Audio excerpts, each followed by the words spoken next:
বিসমিল্লাহির রহমানির রহিম। উপস্থিত সংগ্রামী ছাত্র জনতা, উপস্থিত জুলাই গণ অভ্যুত্থানের শহীদ পরিবারের সদস্যবৃন্দ এবং উপস্থিত বিভিন্ন রাজনৈতিক দলের নেতৃবৃন্দ, সবাইকে সংগ্রামী সালাম এবং শুভেচ্ছা।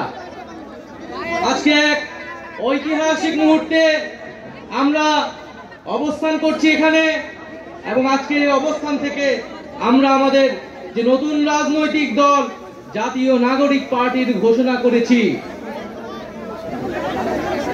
প্রিয় বন্ধুগণ, আজকের এই মঞ্চে দাঁড়িয়ে আমরা কেবল সামনের কথা বলতে চাই। আমরা পিছনের ইতিহাসকে অতিক্রম করে একটি সামনের সম্ভাবনার বাংলাদেশের স্বপ্নের কথা বলতে চাই। সেই স্বপ্নের বাস্তবায়নের লক্ষ্যেই আজকে আমরা এখানে উপস্থিত হয়েছি। জুলাই গণ অভ্যুত্থানে ছাত্র জনতার মধ্য থেকে স্লোগান উঠেছিল, তুমি কে আমি কে, বিকল্প বিকল্প।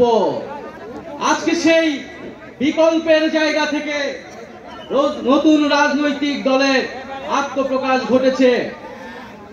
আমরা মনে করি বাংলাদেশে যে বিভাজনের রাজনীতি তৈরি করে বাংলাদেশের জনগণকে দুর্বল করে রেখে রাষ্ট্রকে দুর্বল করে রাখার যে ষড়যন্ত্র তৈরি হয়েছিল, সেই ষড়যন্ত্র আমরা জুলাই গণ অভ্যুত্থানে সকলের ঐক্যের মাধ্যমে ভেঙে দিয়েছি।